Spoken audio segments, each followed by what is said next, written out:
Hello and welcome to another A24 Vibe discussion, everyone. It is currently November 4th, 2090, and today we're reviewing a documentary on the constitutional republics they called the United States and the United Kingdom in 2027, and it's called Children of Men. But as we start every podcast, we share what we're drinking in honor of this formerly, I guess what they called Britain. In honor of this Britain film, I'm drinking a pint of Newcastle. Kelly, my beautiful redheaded wife, what are you drinking? To celebrate the fact that the rest of the world has gone to hell, but, the great United Kingdom still stands. I'm having a cup of tea, and it is 9:46 p.m., so this is decaf English breakfast with a spot of milk and a little splash of lemon. You get that on the black market? I wouldn't say either way. Kevin, what are you drinking? I'm trying to think what whiskey's going to be like in 2029. It's probably going to be exactly the same. 2090. No, 2090. Yeah, Jesus, that's even more crazy. Future.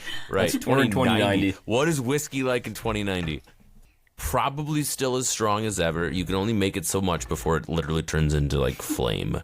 So I'm still drinking whiskey. I'm drinking a great Michigan whiskey from Coppercraft Distillery in Holland, Michigan. It's a straight bourbon whiskey, 97 proof, which is pretty damn good for a whiskey. And I'm drinking it straight because that's what one does when talking about post-apocalypse. Well, the rocks melted, so it's gone. So now it's just straight. It was on the rock, and now it's not. So for whatever that's worth. On the rocks. No, it's not. It's on the sliver of ice that is barely there. Well, there's a lot of whiskey still. It's so A24. got that going for me. Sliver of ice. Yeah. I don't know if I introduced myself, but I'm Kevin. Oh, yeah. I think you did. Either way. Cole, what are you drinking? Either way. I went against the British. I don't touch tea. Don't like the stuff. Never will fall for that trap. But this is Cole William with Gibson. I am drinking Bushmills Irish whiskies, more specifically Northern Ireland. Fuck the Crown. Boo. Let's go. Boo. Yeah, so that's what I'm drinking. Yeah, I should have went with some Irish, I guess. I tried to see if I had Michigan. anything. That's Protestant whiskey. From the British. As they say in The Turns Wire. out the British don't make anything good. From the British. I couldn't find it. The British like brandy. Yeah, the British like brandy. That's their thing, right? Brandy. Oh, I have a brandy-infused whiskey. Maybe I could do that. Can I do that? I think Brandy I remember kegs, that's what it reading is, yeah. that like Winston Churchill would have like a glass of brandy every morning with his breakfast. He was a drunk, and he would have like champagne. I mean, throughout I would the day. take brandy and mix it with Arnold Palmer and hit the golf course. That was always a good time. Theo in this film puts He would not his do that, scotch though. with his coffee, right? So Yeah. we already have an inspiration in this film for I someone. think Winston Churchill would drink brandy in the morning and then decide how to defeat Hitler. Yep. So.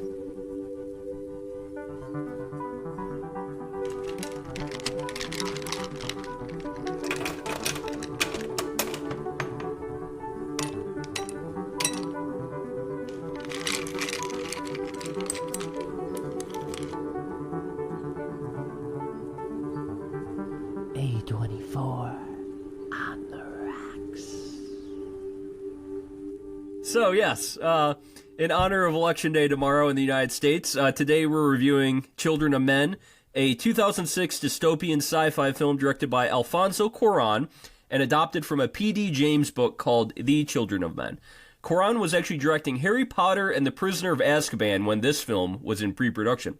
And although he's a co-writer of the film, he chose not to read the book while assisting in writing the script.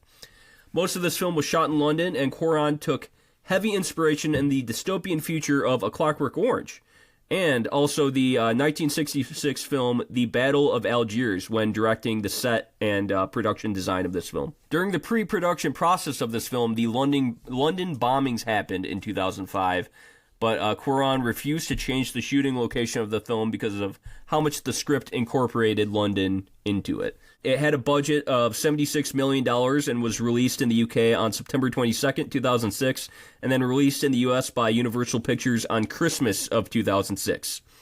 It was immediately a critical hit, although it did not make its money back in theaters, only grossing $70.5 million, which is still good for a film, but just saying it didn't make the money back from its budget. So, Kevin, I believe you're the only one here who hasn't seen the film before, right? I believe so, yeah. No, this Cole, is you my saw it first viewing. before, right? Oh, yeah. I love this movie. Yeah, for sure. Oh yeah.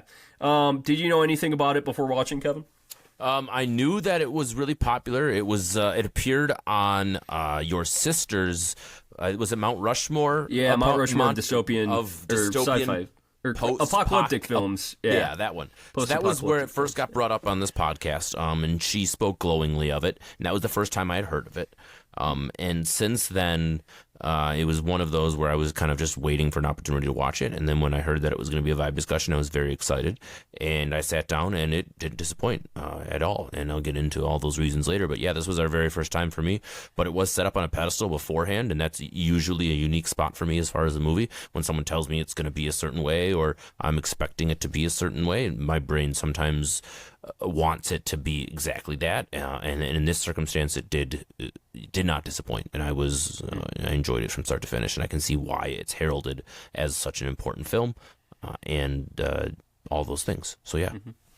Cole, when was the first time you saw this? First time I saw it was when I was in high school, so it would have been like 2009, 2010, most likely. So a few years after.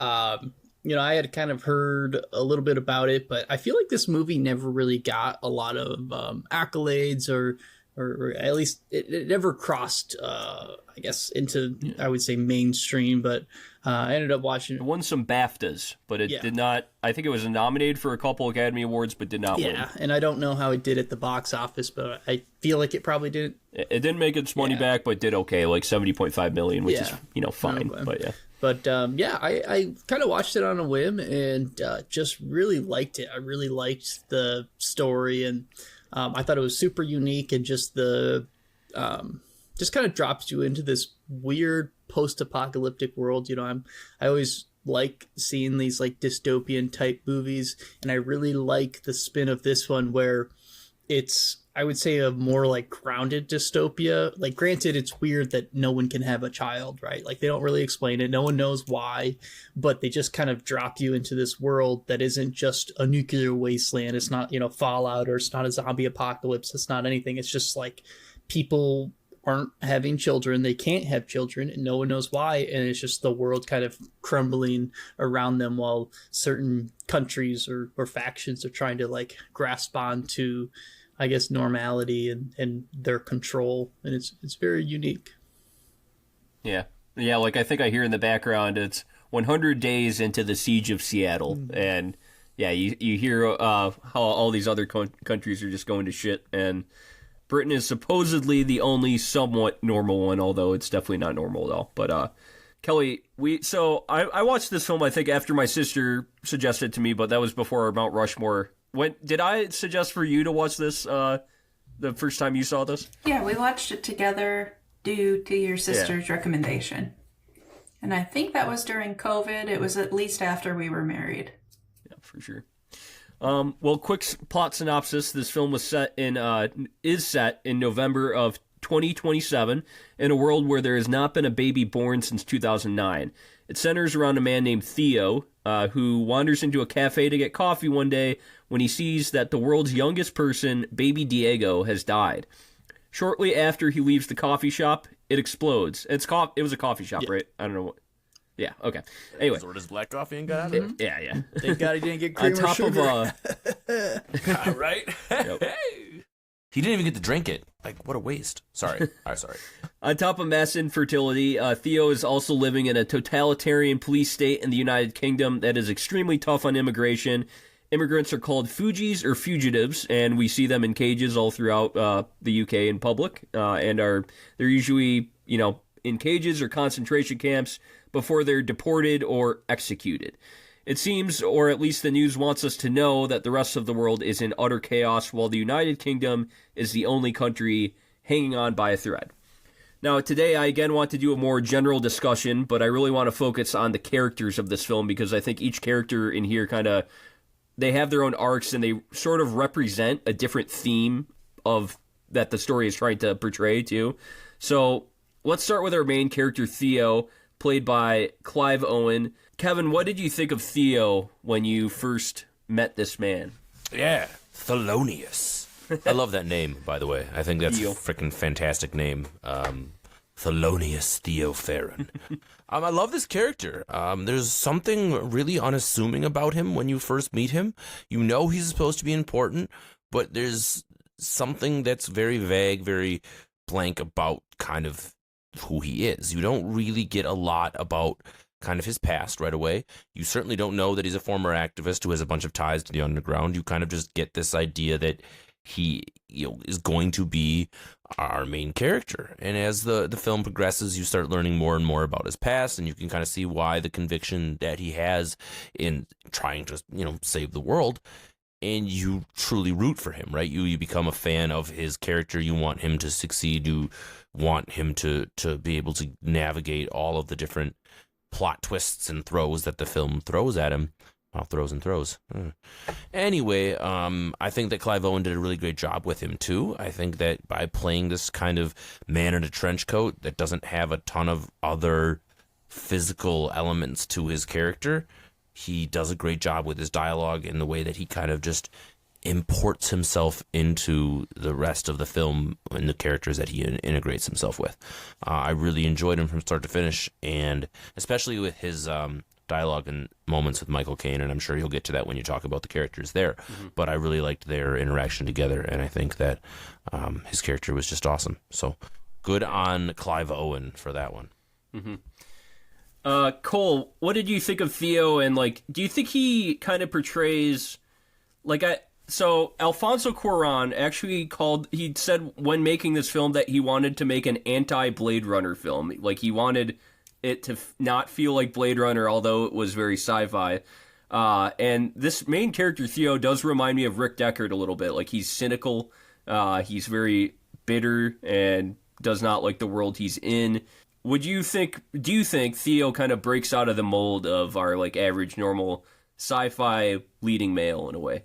Yes and no. Yeah, I would say so, because I feel like in every sci-fi leading male role, at some point he would pick up the gun and just start blasting and murking people. And throughout this film, there's multiple. He never picks up a gun. Yeah, there's multiple opportunities where he could pick up a gun from the anywhere. I mean, there's lots of scenes where there's violence and things like that, but he never picks up a gun. He never goes full action hero that you would normally see in these kind of films. And this, I don't know if I would call this a traditional action film, but there's a lot of action. There's a lot of intense scenes and car chases and things like that. So I think it still falls in that category. But for the main character, the lead character, to be to not, I guess, partake in any of that, but still be a part of the action and the suspense. And I think his character and the way he plays it and the way it's written is so.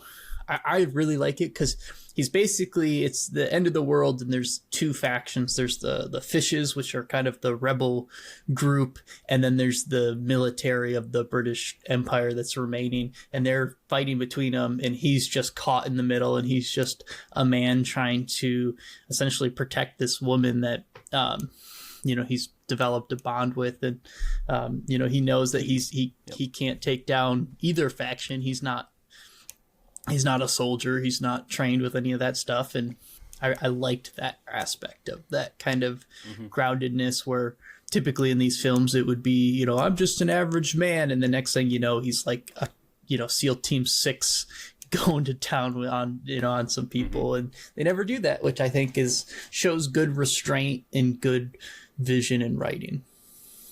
Yeah. I didn't put together the 2 and 2 with the no gun thing and him until you commented on it right there. And it's really interesting thinking back on all the scenes now in retrospect, being like, you're damn straight, right? This is the leading actor in every other scenario who would have just grabbed a gun and started blasting, as you say, but he didn't need to. But the film was still epic. Or he never wanted to, really. Maybe, yeah, absolutely. Because he did kick the door open when the guy was... after they shot Julian, but he never actually, he defends himself here and there, but he never actually picks up a gun. So and doesn't even think about it, right? Doesn't even go towards it. Kelly, do you think Theo breaks out of the mold of your kind of normal sci-fi leading male? What makes him unique, do you think? I think he's unique because At the beginning of it, Cole mentioned the two factions that are fighting, right? And then they're fighting in order to keep almost like this third faction, which is just the people who are keeping their heads down, pretending that the end of the world isn't happening, continue on with their day-to-day. And that's what Theo is when we meet him. We don't know what his background may or may not contain, but he's just working in an office at a corporate job. And he was like ready to work through his day, and all of his coworkers are crying about the baby dying, the 20-year-old baby or whatever. Yeah. I just love that, like, they're showing that there's like these weird corporate entities that are just like, you know, the wheel keeps spinning, and Theo's part of that wheel. I quite like that, and then it's such a surprise when you learn what his history was, that he used to be, you know, rebelling against everything that was going on, and then he became disillusioned and he gave up because his kid died, and you can understand that. So it makes him like a really sympathetic character, and I really quite like not only his story, not only that like you can tell that these things have deeply affected him, he's doing his best as he can, but also how like bewildered he is at every single turn. He does a great job at portraying that emotion, which I feel like a lot of the times in these kind of movies, the main star guy is just like, I can handle this, I can handle everything, and I'm a big, strong, tough guy. This guy's like, what? Like every corner he turns, he's like, what is going on? It's refreshing to have that kind of emotion reflected back at us instead. He's processing as things are going on, kind of. Yep, Yeah, I quite like that. And he is cynical, but he's not like your normal cynical asshole where he's constantly going throughout the film like, fuck everybody, Yes. fuck people, and you know Fuck this baby, Yeah. fuck this Yeah. pregnant lady. I don't want anything to do with this shit. yeah, exactly. So that's refreshing. Absolutely. Yeah, and that's certainly mirrored in the first friends we meet of Theo, and that's Jasper, played by Michael Caine, and Jasper's wife Janice. And Janice is in a vegetative state from. We see from various news clippings, she used to be a photojournalist, probably a war photographer, and she was tortured by is it the MI5 or M15? Is it? I think Both, MI5. Oh, MI5, I think yeah, it's- that's who James Bond's a part of, yeah. Well, James Bond's a part of MI6. MI6. okay. Yeah. Either way. She got tortured to vegetative state. To is the main vegetative point. state. And Jasper messed was a up. political cartoonist, and Michael Caine said he took heavy inspiration from John Lennon in playing the role of Jasper. Kevin, what do you think Jasper kind of represents in this film? Oh wow, there's a whole lot that goes into that. There is a famous poem by T.S. Eliot, and I'm blanking on the name right now. I don't know if you have it in front of you or not, but it was a major inspiration for a lot of the themes in this movie. So much as Michael Caine quotes that particular Shanty? poem. Shanti? Thank you. Yep. Yep. Yeah, shanty, shanty, shanty, he says. But the name of the poem is... Oh, someone will come up with it while Hold we're my going finger. through this. But anyway, he was a great character. I think he was unique as all get out. I really enjoyed the quirkiness about him. You could tell that he had been around for a long time. Obviously, the pot selling was pretty sweet. Like he's got himself a pretty useful gig in the post-apocalyptic world, selling I think to... it's called The Hollow Men, by the way. Thank you. Yeah. Okay. So there was a lot of inspiration in his character from some of those thematic elements on why they wanted to go this route, as far as, showing the intellectuals had to exist still too, right? There was different people that still existed and still had different richness about them, but had some advantages, right? And he certainly was one of those people. I knew he was going to die from the moment I met him. He just had that character in film. You just, for whatever reason, either you're supposed to heartbreaking, love though, them. still. I don't know what the trope is or the thing or whatever it is, but the moment I know it, I'm like, you're gonna die. And it's The character that draws you in, that really makes you You're care. Like, supposed to oh, I make love you this love man. him. And, And you want to give him a big hug, but And you it's so know that he's heartbreaking when going they to die. die. And as soon as he was on that hill, I was like, I mean, even before that, I knew it was just a matter of when, but then you find out that that's the moment. But his character is necessary because you need that levity. You need that bit of it's going to be okay. Let's smoke some pot and makes the same joke about strawberry cough and be this entertaining guy while the world's falling apart. And even as he's dying, Eric, you just alluded to it, pull my finger, right? Get shot, pull my finger, get shot again, still pull my finger. Like till the very end, he kept that levity, he kept that sense of humor, he kept that thing that separated him from the rest of humanity, and I think it probably what kept him alive for as long as it did. As a political cartoonist, you have to have a certain sense of humor about you, and I think that it's very clear that that was what kept him, from a personality standpoint, just alive his whole life, and he was that all the way to the very end, which was really unique because we didn't get a lot of his character either. We just kind of get a kind of a small snippet, but that scenes are so powerful and it's really, really important. And I just loved, and every time he called him amigo, right? I just like kind of got just giggled a little bit there, and that was pretty awesome. Just the whole thing.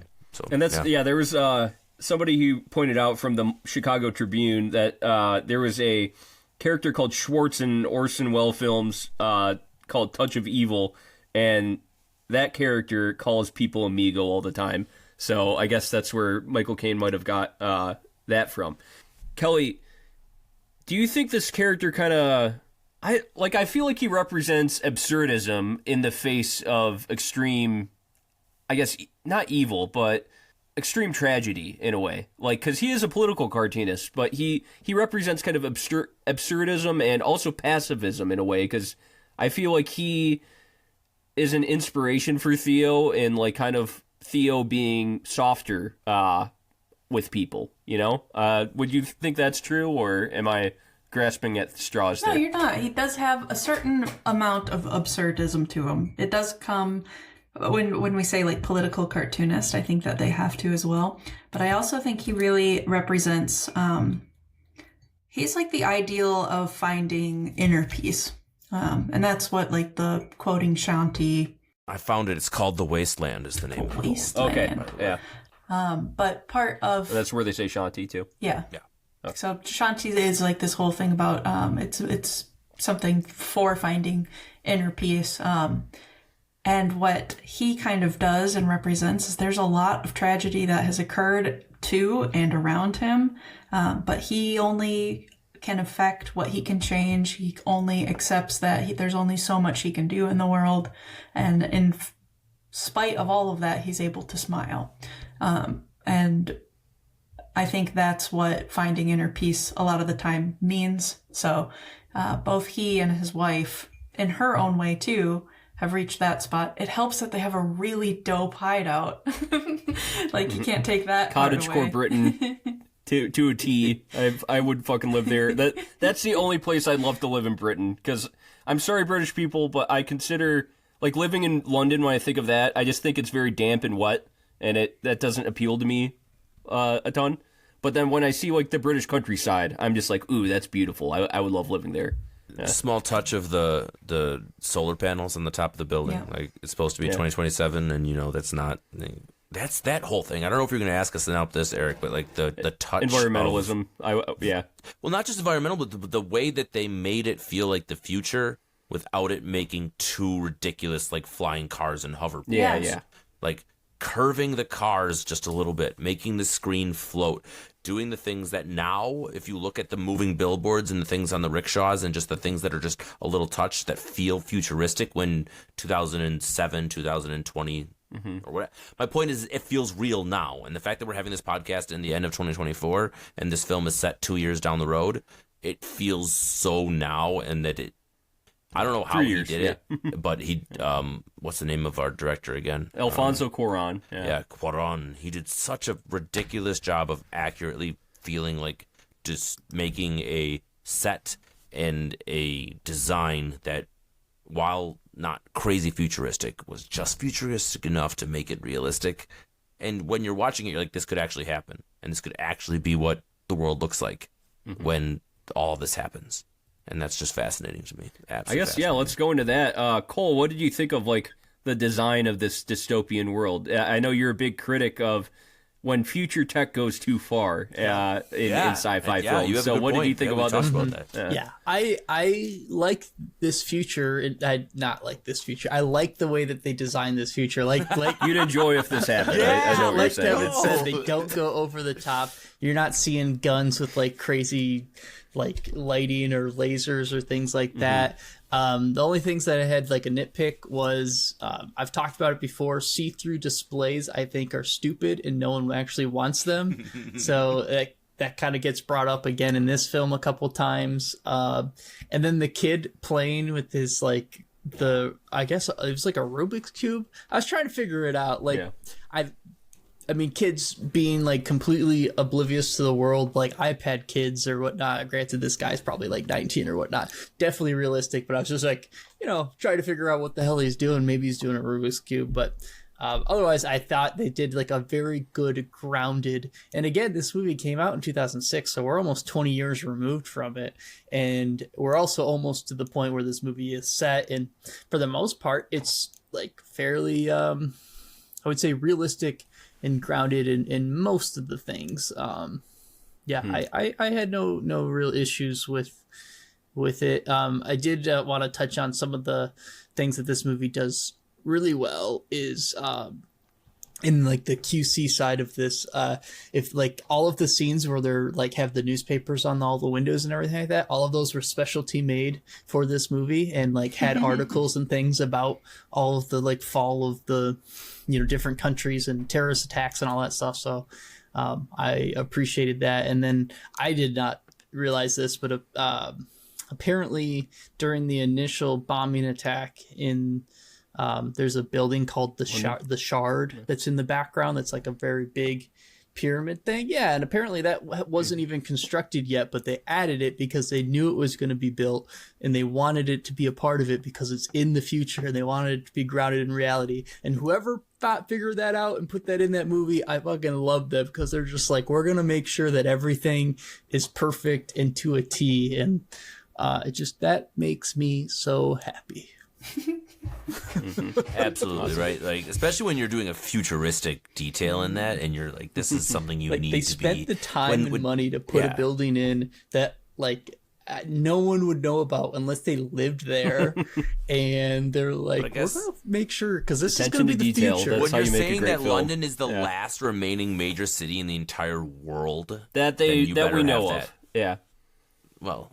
Fair. So, okay, a little thing. I actually read part of the original script for this, and they explained the Human Project more in it. And the Human Project apparently is a project, or like, Iceland is the last remaining democracy in the world, and the Human Project is based in Iceland, and they're a group of scientists that are trying to figure out infertility.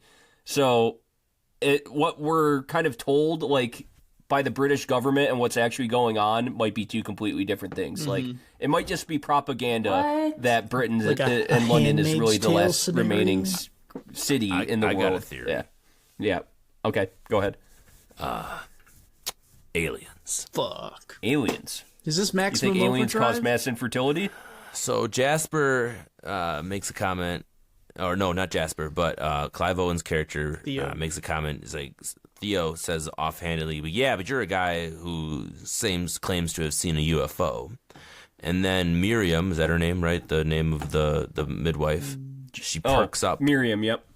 She perks up. She's like, you've seen a UFO? Like, somehow, like, it was a more than consequential, thing that he mentioned. I thought that was supposed to be a joke, but maybe it was. Maybe UFO it wasn't doesn't necessarily be an alien. It's just an unidentified flying object. I just think the Human Project could be aliens trying to study human beings, and think about it. If the aliens were going to try to take over the world, most depictions of it are blow everything up. But why would you want a completely scorched earth world to invade? Wouldn't you want to stop the current population from reproducing and just kill themselves off, and then you can just take over the world scot-free? Okay, well, counterpoint to that is that they are actively destroying the world they're in. Like, it's definitely showing all of these factories are still everywhere. There's billowing smoke. The animals, the ones that aren't getting executed and burnt, are dying. Like, there's a shot of a pig just dead on the side of the road with but animals are still reproducing while the humans are not, though, and that's the most important part. They're dying. They're still dying, like they're dying from just living in the world too. Like there's a shot of a pig just dead on the side of the Or all road the cows with they the burnt, factories billowing smoke which in the probably had background, disease. and We there's sludge coming out don't need to of all of legitimately the. debate my alien. There's sludge coming out of all of the Side water note, pipes. Kevin, if you and want to then, know a good, like the best sci-fi about how aliens will take over the world is Three Body Problem. Obsessed. Can't be Okay, beat. That is a good I'll check it out. Yeah. TV show. haven't seen that. But the animals is an interesting point, though, Eric. Let's bring that up again. when we Yes. get done with So that. on top of that, we have the scene where we'll get into the character of Key like fully, but basically Julian is Theo's ex-wife, and she is part of a group called the Fishes, who are a pro like human rights and pro immigration group, and they're like a kind of a protest group that also like kind of. I think their main goal is to end up overthrowing the British government because they are a totalitarian state. But in that, there's a scene where Julian asks Theo to get papers for Key, and Julian goes to this rich man's apartment. His cousin. And in the background we see a gigantic pig, and that is obviously reminiscent of Pink Floyd's Animals, which is a gigantic critique of capitalism. Which is the song 1824. Pigman, is Pigman, Pigman. That song.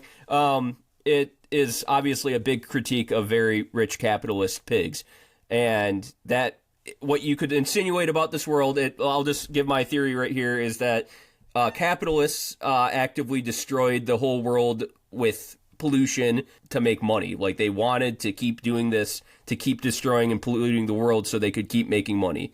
Relevant? I think so. But and that pig symbolism in the background is definitely relates to the Pink Floyd Animals album. Kelly, you had thoughts on that too? That's my most thrilling part of this entire movie is when I caught that in the background the first time we watched it. I pointed it out to you, if I do remember correctly as well. I don't know if I remember it the first time I saw the movie or not, but my credit where it's due. But, Give me my moment in the sun. but that album also, it's all about Animal Farm. So all of these animals fulfilling their different roles. The fact that he's visiting his cousin and his cousin's extremely well off. He's a pig. So I also like of this entire movie.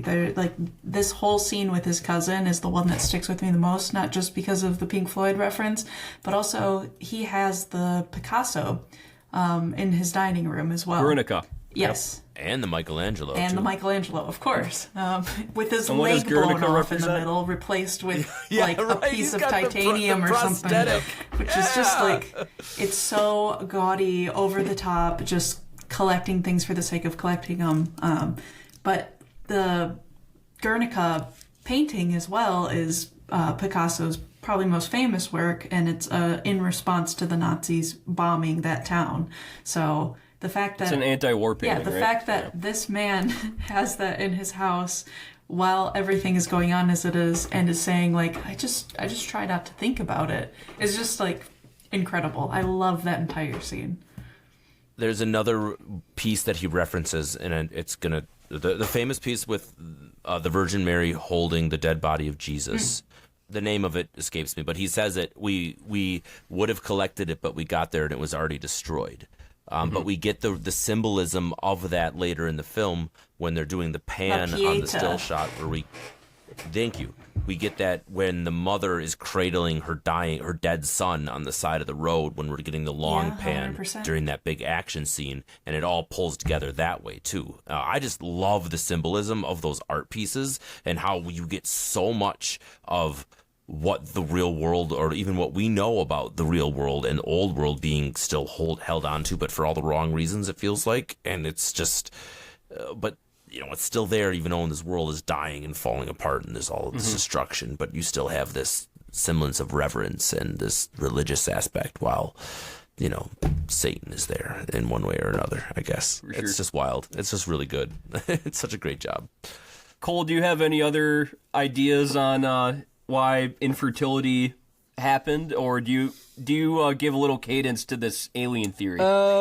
If this was Come on, buddy. a Stephen King film like Maximum Overdrive, I would probably give it more alien credit. But I am of the opinion that capitalism has ruined this society, and it's more of like an environmental cause where we've basically tainted and polluted everything to the point where, everyone's dick is now filled with microplastics. So. and I will say that the way they describe the miscarriages, how they happened at certain terms, then all of a sudden they completely stopped altogether, does make it feel like something progressively was getting worse and worse. Yeah. And then over the time, it just got to a point where they couldn't no longer handle it. And actually, fun fact, in the book, The Children of Men, it's the men that were infertile, but in this movie, it's women that are infertile. I don't know why they changed that. I'll have to look there was a lot more yeah. gender imbalance in the book than they end up displaying in the movie. To the point where it was very clear that our director did not read the book. Like, he didn't intend to. He wanted to use that world and the setting, but he did not intend to use didn't even read the book, plot. Actually, no. Yeah, and he didn't want anything to do with the actual plot of the book itself. Yeah. So eventually we meet the Fishes, who I previously said are like an immigrants' rights group, and Julian, played by Julianne Moore. She's Theo's ex-wife, and their baby apparently died in the flu pandemic back in 2008, a year before the mass infertility, I would say pandemic, but mass infertility happened. Cole, what do you think about Julian and the Fishes? Like, kind of what do they represent in this world? I think they represent like the extremists that are on the flip side of the coin, right? Like, I think that they feel righteous in whatever means and methods they have to, I guess, quote unquote, save whatever the world is left to save. I think they come across as more of maybe like a PETA type organization where I think that animals and things should be treated ethically, and I think that we need to protect the environment, but it's how do we go about it and things like that. Like, they admit to performing bombings and acts of terrorism and things like that. I don't think that's the right way to go about spreading the proper word. It's like you got the people, the environmental activists right now that are trying to stop the oil, and they are super gluing their hands onto things or spreading soup on the Mona Lisa. And I don't know if that's giving the right message across, and I think they fall into that category of, I agree that we need. They're more extreme than those people, though. I'm not. Yeah. Let's not compare them to just the people that are gluing their hands to shit. These people are literally committing acts of terrorism. They're blowing stuff up and causing panic, and so I don't like either group. I think they're all bad in one way or another. They need to understand that if they want to make a change, you have to be more realistic and less extremist.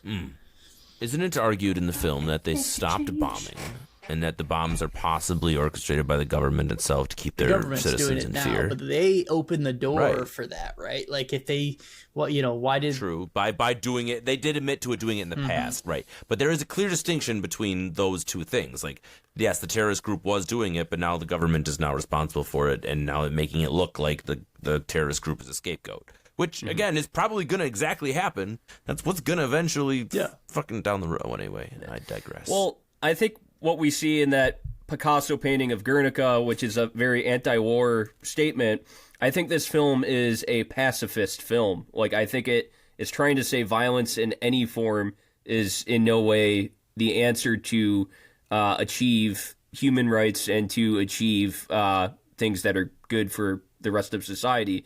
As shown also by our main character, Theo, who does not pick up a gun the whole film. And I think our director/writer is really trying to say, like, even in protest, violence isn't the answer. By showing the Fishes, that's like kind of the juxtaposition of violence to try to achieve, what we think is a good end, but actually, when you introduce violence into the equation, violence begets violence, and that's how Julian ends up getting killed. Exactly. Like, there's a violent man that wants to take control of the whole organization, and he uses violence to then achieve more power. Kelly, would you agree with kind of the pacifist angle of introducing, showing pacifism in juxtaposition to the fishes. Would you agree with that kind of theme of the film? Yeah, definitely. I think it also goes to the fact that I think Theo, in a way, is kind of like a Jesus-type character, shown not only by the fact that we have many shots of his feet, which is a thing, but that's a thing in the Bible, too, is many references to Jesus's feet, the fact that he's in sandals and they are washed by people. So not only with the fact that animals flock to him, he has the whole herd of sheep that come past him right by the Pieta scene. The scene when he's walking out of the hotel with Key, like literally he's marrying Joseph. Like it's the same after getting out of thing. like the nativity scene in the barn, like that's kind of a whole thing. But right, she's surrounded by cattle, like the whole nine yards. And on top of that, if you're gonna be a Jesus character, you have to be nonviolent. So for him to be that character, even in the face of his reunited, long lost wife, mother of his child, which it seems Julian. like that could be something again. I think when we were talking about how a lot of these characters in that role might behave, I think that revenge would be pretty justified. He doesn't take that route. He does what he knows is for the greater good, and he never goes towards violence, which is huge. Now, let's talk about Key, because obviously she's such a important character to this film. She's portrayed by Claire Hope Ashaiti. We eventually see that Julian contacted Theo because she can trust him. And then it is revealed that Key is pregnant, which would be the first pregnant woman in 18 years. Kevin, what do you think of Key's character? Oh, man. She does such a great job of going in between this innocent character who feels like she needs protecting to being a character who feels like she can take care of herself and protect herself, especially when it comes to the protection of her baby and kind of her health. There's a lot that has happened before we meet her that is clearly going on with her relationship with Miriam, her relationship with Julian, and the entire cult, not the cult, but the militant group. Clearly they are aware of her pregnancy. She looks to be very far along. Obviously she gives birth relatively soon after we meet her, so they have known about her for a long period of time. So that character has been developed outside of the viewpoint of the audience, and you're only really supposed to meet her through the lens of Theo. And this film does such a wonderful job of putting you in the perspective of Theo without giving it a first-person perspective. So much of the video that we see is shot on a handy cam, meaning you're supposed to follow it from a human perspective as Theo is going through these long shots. You're supposed to feel like you are a character in the scene as you're following these characters around. And when you get to, why am I spacing on her name? Key. You observe her from that same lens. You see her as if you are meeting her for the first time, and you're being like as wowed by her as Theo is. And that scene when she's surrounded by the cows and she takes her dress off and she's used the image of the birth of Venus, which is done by, someone help me here. Is that one Big painting. Raphael? Botticelli. Nope, Botticelli. So the birth of Venus is that very famous painting where she's standing in the clamshell holding her tummy in the exact same way that Key is. And the tummy. And there's just so many so many references to major art pieces that this is just another one of those things. I know I'm rambling here, but her character is great, and I really enjoyed the way that she was independent and fierce, but still needed to depend on characters to succeed and to be healthfully and to get her baby to survive, which was awesome. So, yeah, Cole, talk to me a bit about Key's character. And you know what I really thought was refreshing about her was her sense of humor. Like when she met Theo, I forgot the exact words, but she was basically like, "This wank is a drunk." I thought he was supposed to be suave. Yeah, I thought he was supposed to be suave, and I love that they kind of gave her a sense of humor, but also an ease to her. There's all these scenes in here where she connects with other people, and then you get a break from the action, and it's just her kind of laughing and being at ease. There's an ease about her communicating with other people. So yeah, talk to me a bit about Key and her character? Yeah, so she's seems to be one of the younger characters that we see throughout this film. So I feel like she has been almost grown up into this world. So she's not as cynical as some of the others like Clive or Julian and Luke and Jasper and other people that have kind of seen the world crumble and seen some hardships. And those hardships are just kind of her norm. So I think she kind of brings that, I guess not as cynical, but she also is, her character is bringing almost life back into the world with having the child, and her personality also kind of fits that with some of the levity and some of the ways that she handles it. Granted, there's scenes where she's terrified, obviously, and scared for her child and things like that. But in those other scenes of calmness, she brings kind of, her character embodies that life and hope and kind of that levity, and I think she does a great job with it. I think her lines are equally funny and interesting and unique, and just every time I don't know, I really like her character and the way she's written and portrayed, and she doesn't come across as this kind of mythical goddess. They could have just been like, this is Mother Mary and just greater than life, but and she even makes a joke about who the father is, and she's like, well, I'm a virgin. It's like, I love that. That was another I don't know any of them. And then she's like, no, just kidding. I pretty much just kind of alludes to that, she may have been selling her body for money essentially, and she's like, who knows, there's lots of people out there. So it's she I don't know, very, very good character, very fun character to have kind of opposite of Theo throughout this, and those two kind of going on this journey. Kelly, talk to me a bit about, I would say, the religious symbolism in Key. She almost seems equal parts Mother Mary as equal parts Mary Magdalene. Would you say that's true? Yeah. Double Mary. Yep.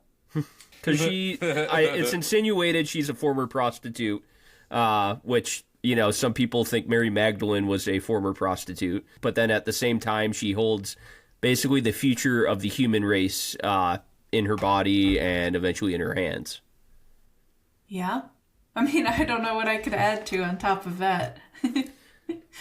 I guess, do you think, is it a direct, symbol of Mother Mary? And I guess, what do you think of her character, too? Yeah. As far as her character, I really like that when she is first opening up to Theo in the scene with the cows, put on my vegan hat real quick, she's talking about the treatment of the cows.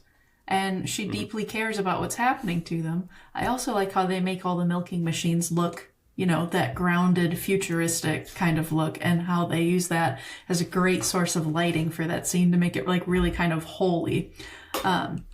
But I think that because she sees that treatment of the animals, she easily is able to believe Theo, not just because of what Julian has already told her, only trust Theo, but she sees how the fishes are treating animals. She kind of can put two and two together. She's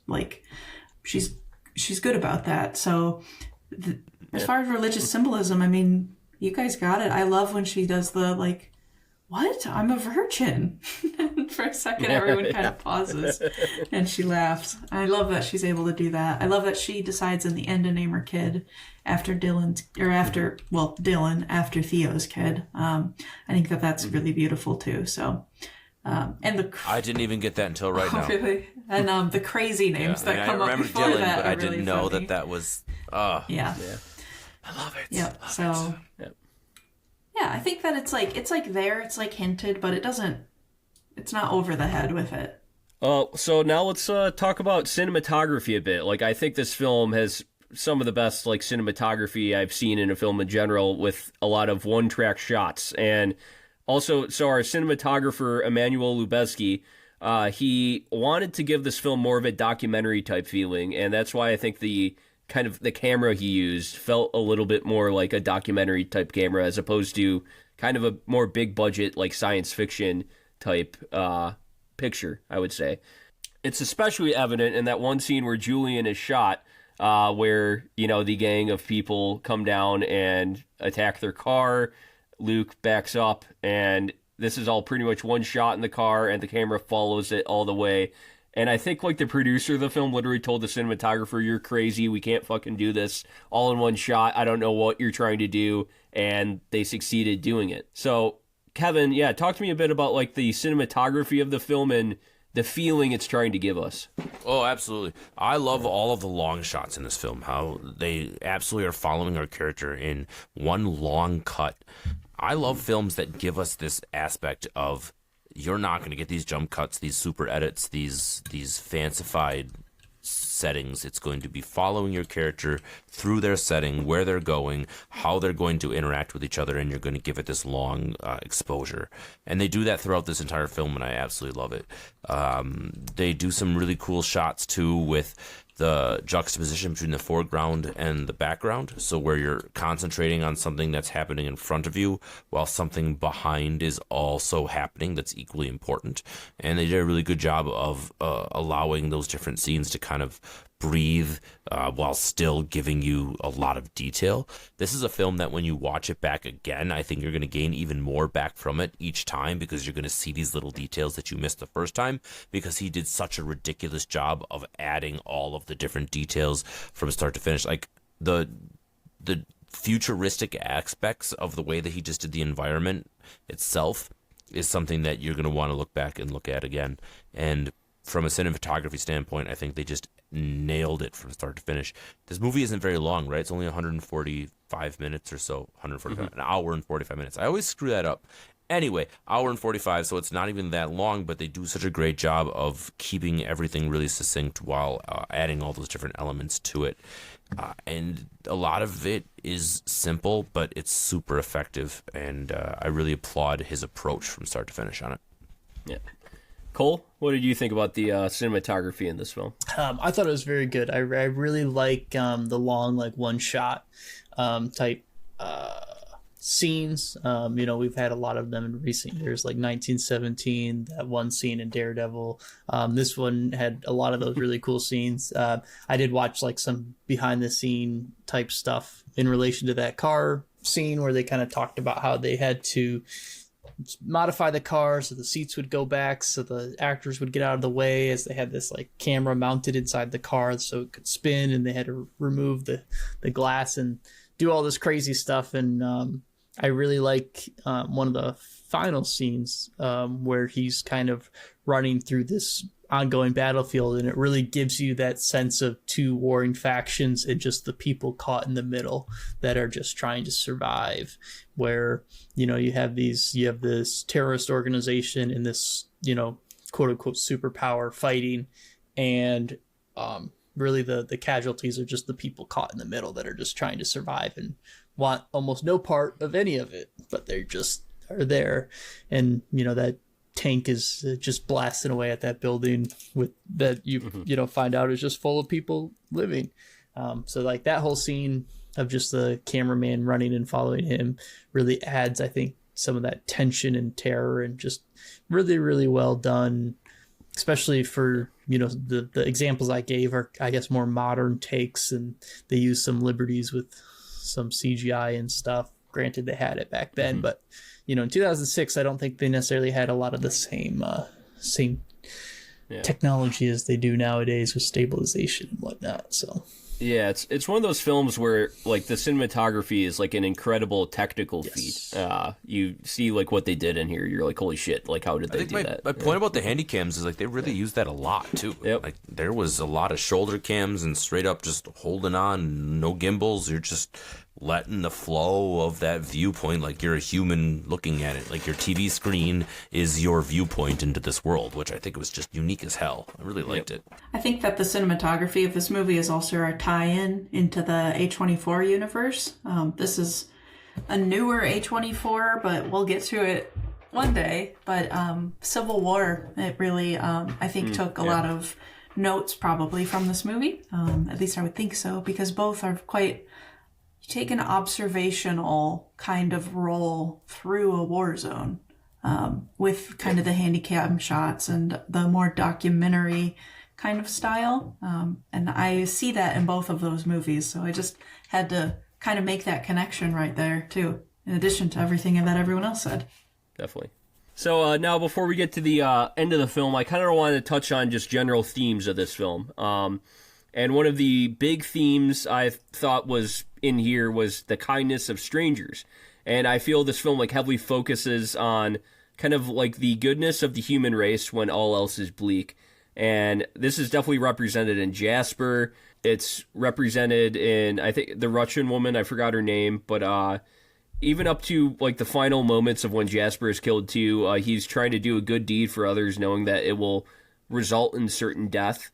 And then like the House of Russian people that like help Keyes or feed Keyes baby oranges. You know, like there's all these little like very sweet moments in here. The communists are the only ones that are successful at the end of the world. They have Vladimir Lenin pictures everywhere. Yeah, the communists are the rich folk at the end of the world. Well, no, those weren't rich people. They were living in the immigrant camp. They were the rich refugees. Like they had a roof over their head. They had oranges. They had they were living in an apartment, but yeah. No, I think they were definitely anyway. But yeah, I don't know what rich, but they communism. Either way, Kelly, how do you think like this film kind of represents the kindness of strangers in the human race? I mean, anytime that anyone isn't awful, it's because they're just doing the opposite out of their own heart. And I think that that's the thing that keeps... But it's rare to come by, you know? It is, but it really isn't. At the core of us, that is human nature. And I guess it depends on your personal philosophy and what you see and are surrounded with in the world. But strip away everything else, external, and everyone thinks that they're a good person at their heart. And if they're given the building blocks to not have to do otherwise in order to survive, they extend that kindness. We're social creatures. We're made that way. And we want to be able to do good things for others if the circumstances allow for it. So what makes it more powerful, though, is people who, despite their circumstances, still make that choice. And in this movie, those people who do make that choice are the heroes. The woman with the dog is a great example of that. And I love that she carries that little dog all around, too. That's the sweetest thing ever, and just goes to show you, again, what a big, compassionate heart that she has. Kevin, what do you think about kind of what they're representing with the kindness of strangers in here? There's a lot of deeper questions about this film in general. Like the idea of not your brother's keeper, but where you draw the line at taking care of each other, especially in the world of crisis. You get a lot of images of these refugees all put together, right? All of this idea of the entire world kind of descending on Britain, and the kindness now is separated between those outside of the cage and those inside of the cage. But if you also break it down and you look at some of the interactions as you're kind of getting the close-ups, there's one specific scene. You see an elderly white lady in a refugee cage in a cage full of minorities, and she's screaming in a nondescript language, but it turns out that she's complaining about being in a cage full of black folk. And it's so wild to think about that when you break this movie down from that perspective. Like, you're still in the same place. You're still a refugee who is now interned in this camp, but you're still complaining about being in a mixed racial situation. It's like, is that still something that's important to some people, even in the midst of your world crumbling and falling apart? I think it probably is. In a reality, I think that the biases of those people are probably still going to exist all the way to the very end, no matter what environment you're put into.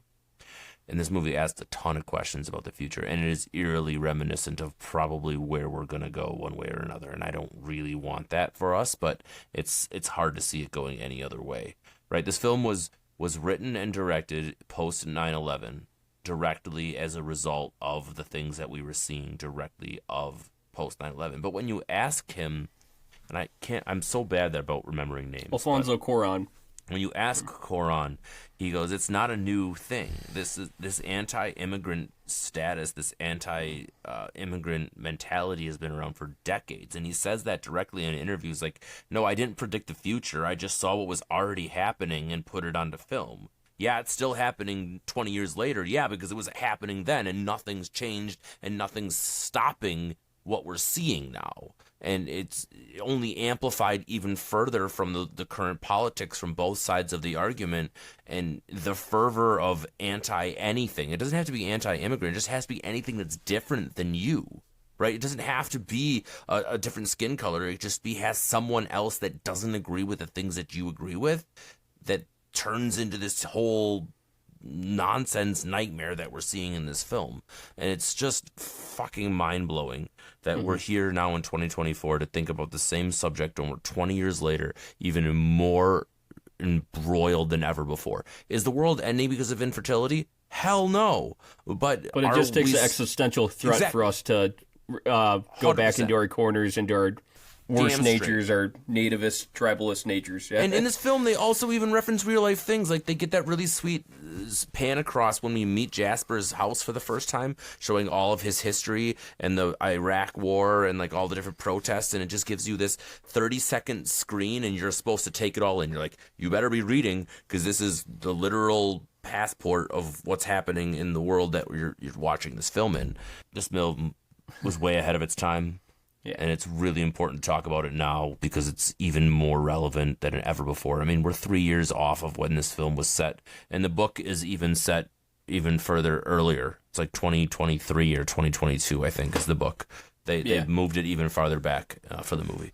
But fact about you were talking about, he was looking back at things that happened in the last few decades. You know, like a lot of Trump's what the Muslim ban was based off of was actually based off of a act that happened in the United States 100 years ago, where they tried to ban Italians from coming to the United States, and anybody that wasn't they were cool with British people coming and Scandinavians coming, and that was about it. And they tried to ban other people from Europe coming to the United States, and that's actually why he was able to pass that, because there was precedent of it in the United States. So it's like a tale as old as time of, I would say, like, this film kind of shines a mirror on how maybe half of the human race, when they are faced with an existential threat, they go back into their tribal nature, their nativist nature,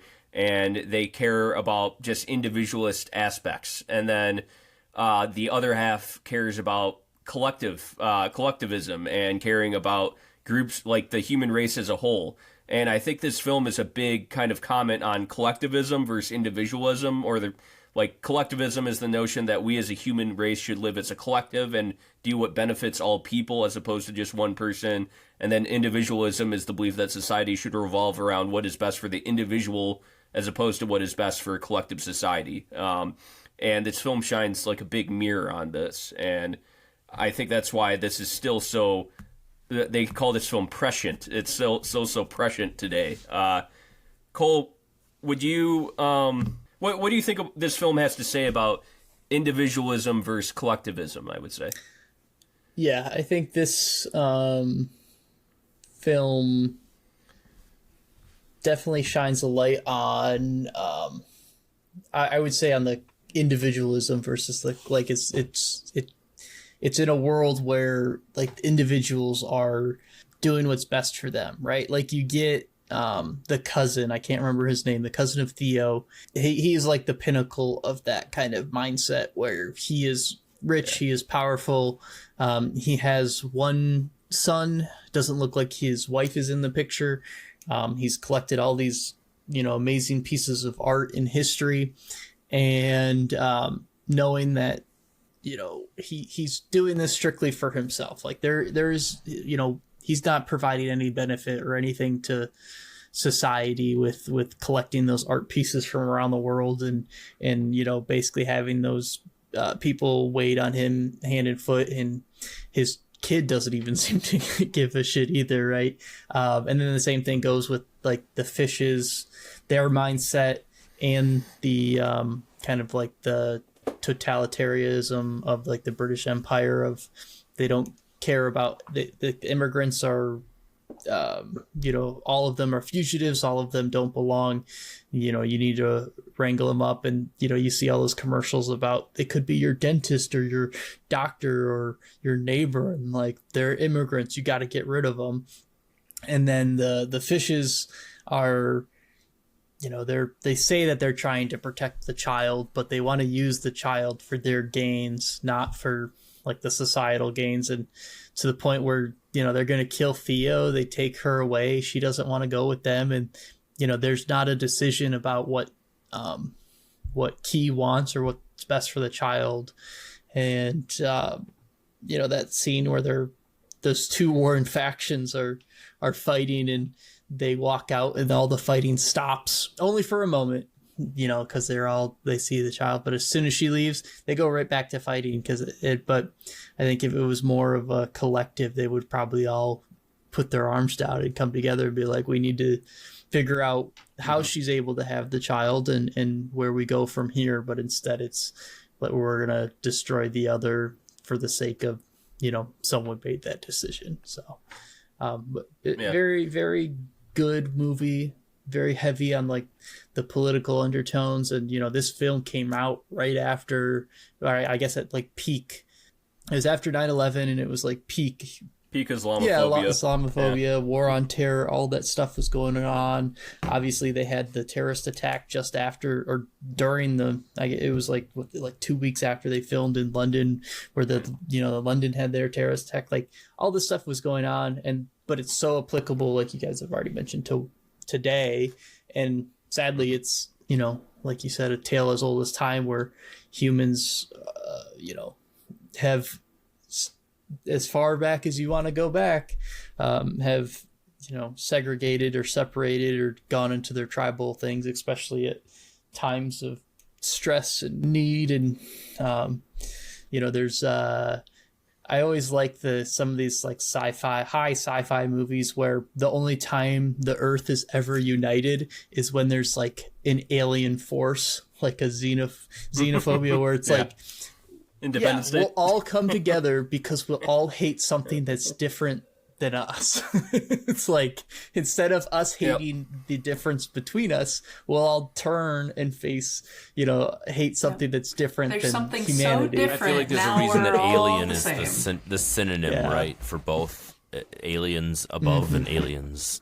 So Blah, blah, blah. definitely, like, for some reason, it's just, I guess, a part of our natures for some reason, to have that hate different for some reason. And it shines a light on it, and it's still applicable today, and it probably will still be applicable 100 years from now, sadly. It's just literally human psychology. Going back to when we were cavemen, we literally were just scared of anything different than us or unfamiliar to us. There is still part of that in all of us.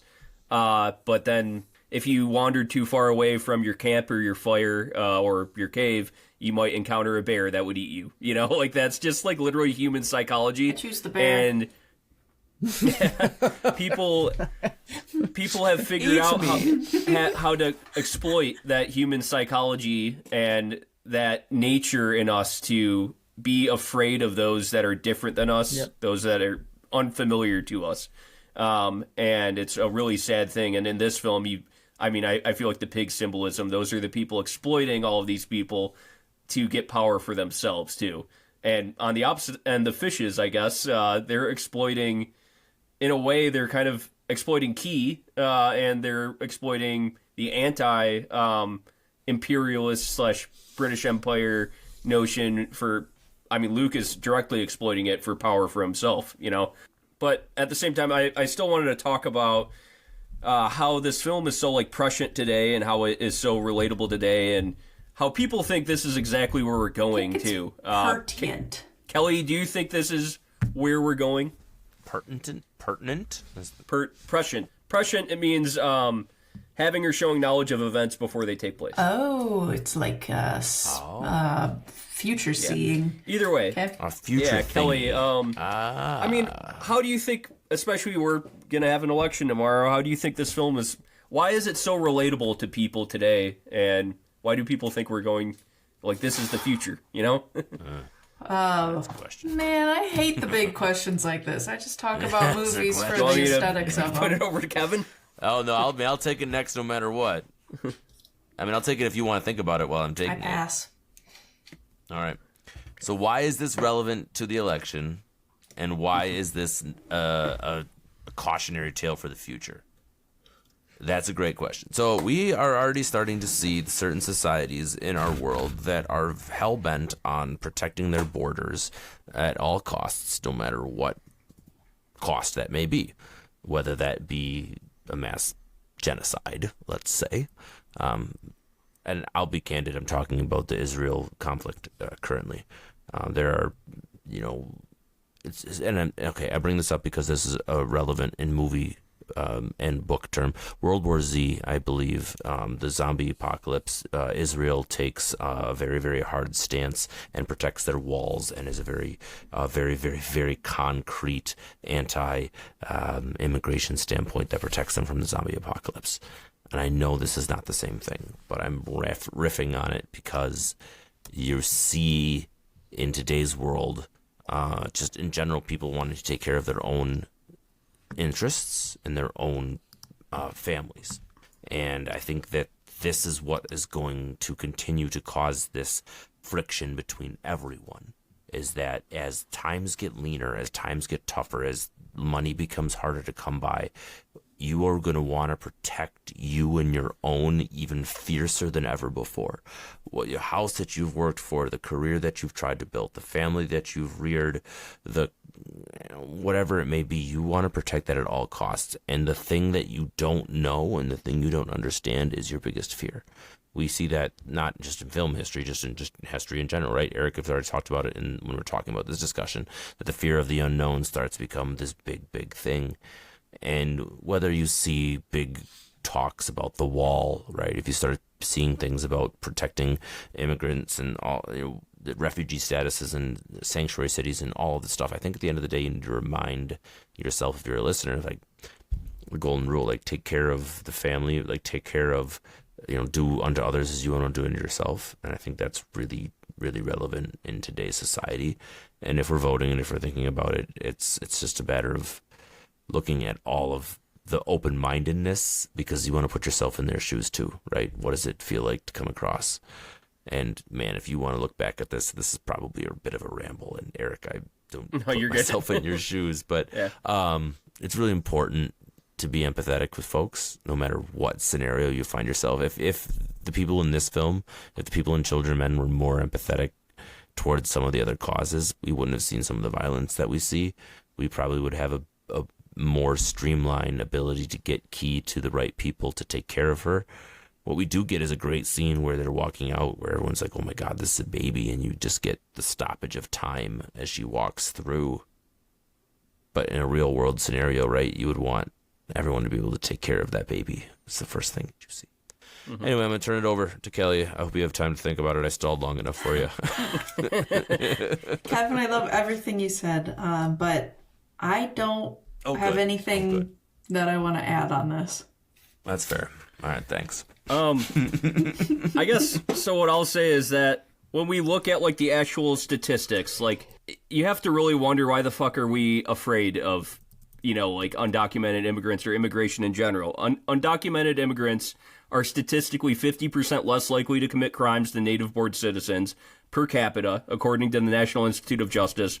And also, over 90% of the fentanyl that is smuggled into this country is smuggled into this country by U.S. citizens through legal ports of entry, according to U.S. Customs and Border Protection. There's your two main talking points by alt-right people right there, that they're bringing drugs into this country, they're dangerous, when they're actually statistically much less dangerous people one person than native-born citizens. With a microphone, standing on a national stage, and saying, they're not bringing their best people. Yeah. They're bringing their druggists. They're bringing their rapists. I'm not even a good statistically not true. But horseshit. But at the same time, I did want to point out, like, the other side of this, too, of not the other side of that argument, but the other side of how, in general, as a country, we're going towards this, because even Democrats are starting to have a lot of anti-immigrant talking points. Like, if I look on Kamala Harris's website right now,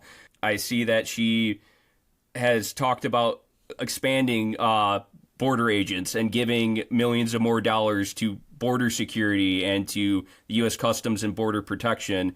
I mean, and statistically, Barack Obama deported more people than any president ever in the United States. Joe Biden deported more people in his 4 years than Trump did. So did Barack Obama in his first 4 years. So in general, it just feels like on both sides of the aisle, we're actually heading towards this.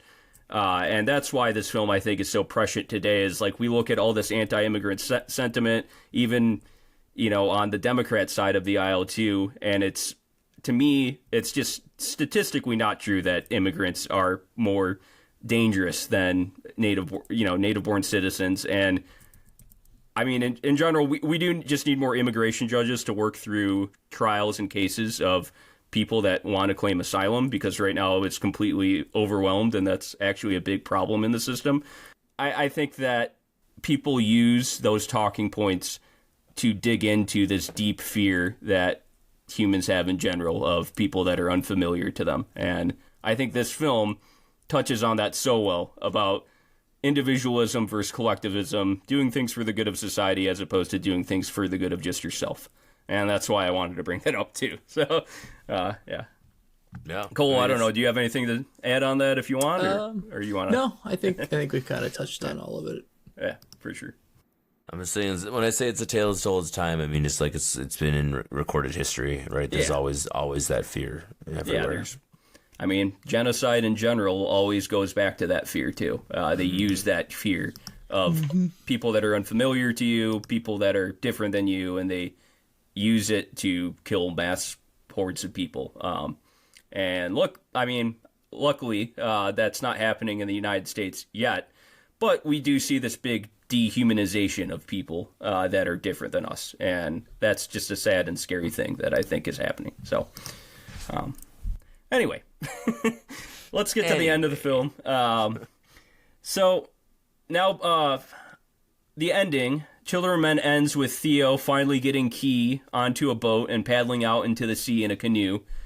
Key's baby is crying, and then Theo tells Key to pat her baby on the back and shows her how to hold the baby up. And Key then tells Theo that she's going to name her baby Dylan, which Kelly pointed out was Theo's kid's name. And Theo smiles before he passes away and dies on the boat. And dies, and then a boat comes out of the fog. Seemingly, that's the human project to pick up Key and bring her to safety, and to actually be the right group of people to bring this baby into the future. Cole, what did you think about the ending of this film?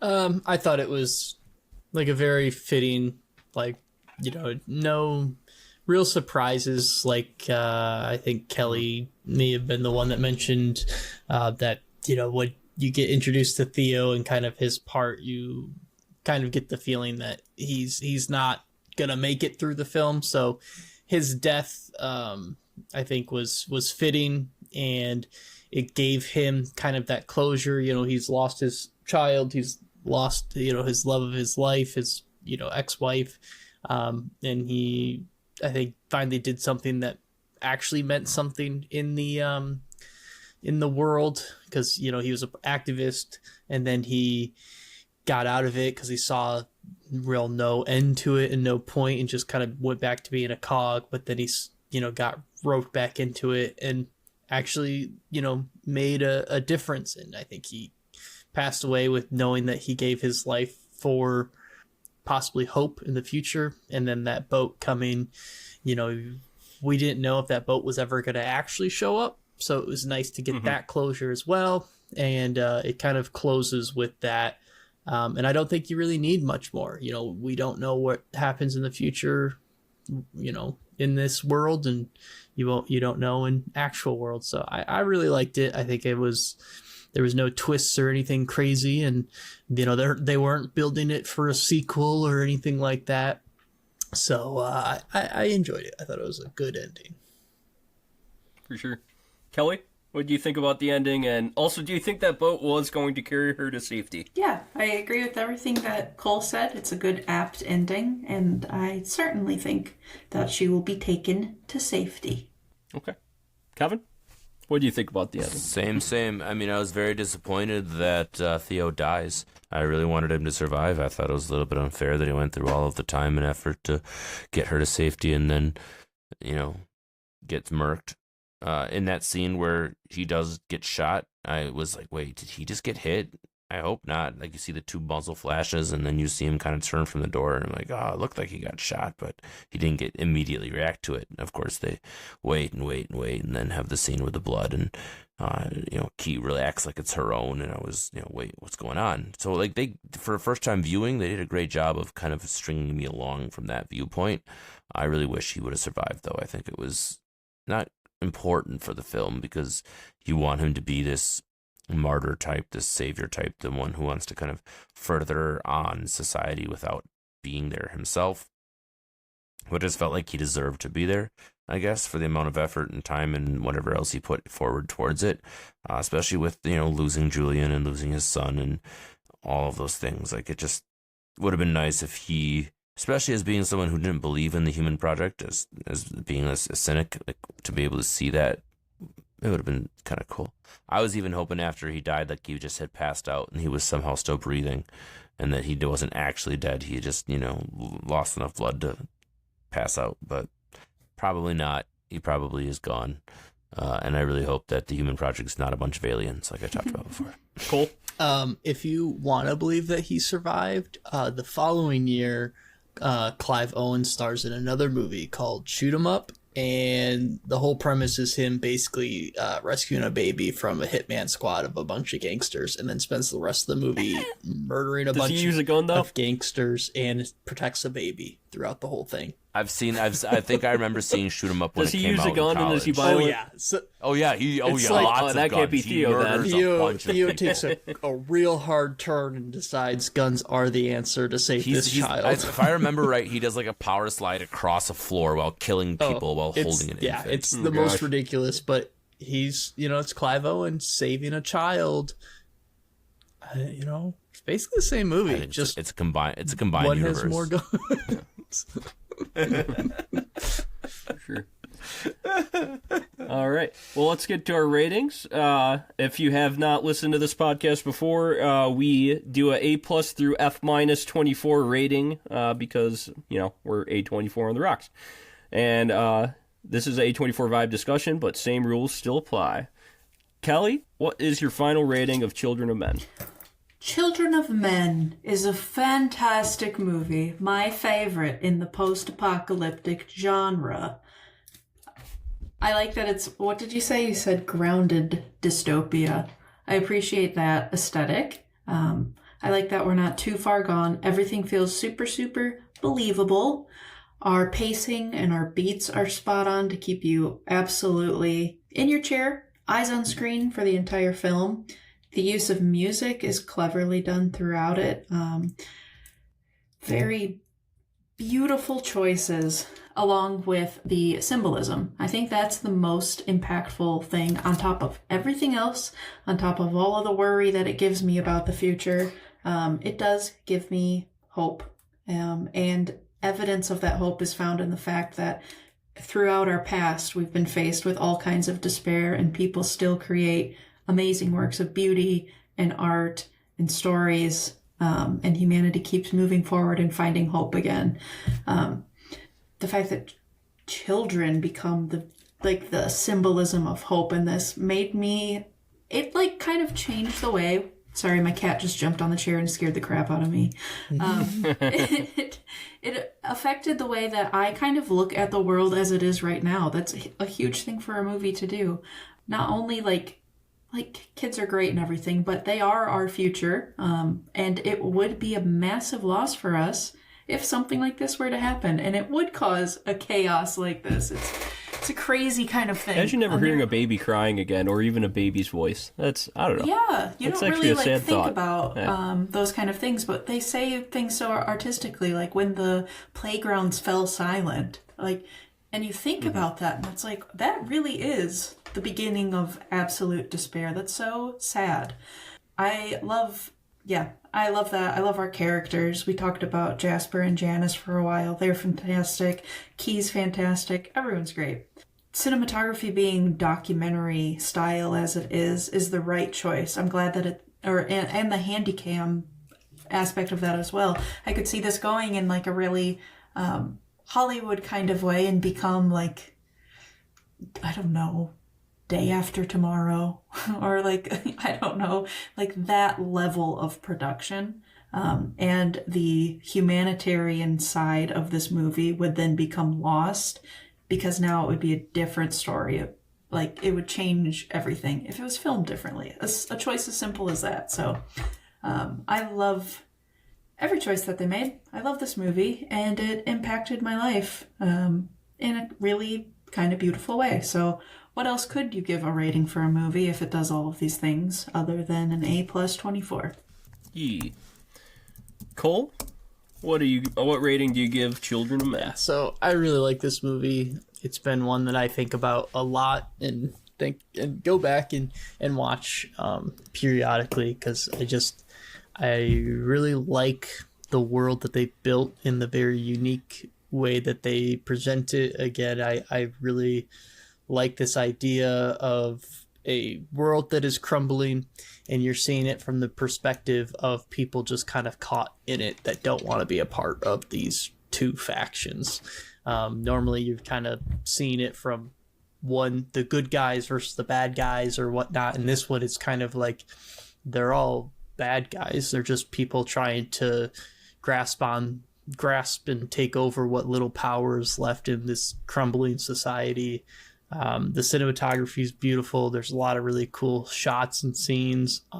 They put a ton of thought and care into the world that they're crafting. Like we talked about, they CGI'd in a building that was set to be finished construction by the time this film was like set in.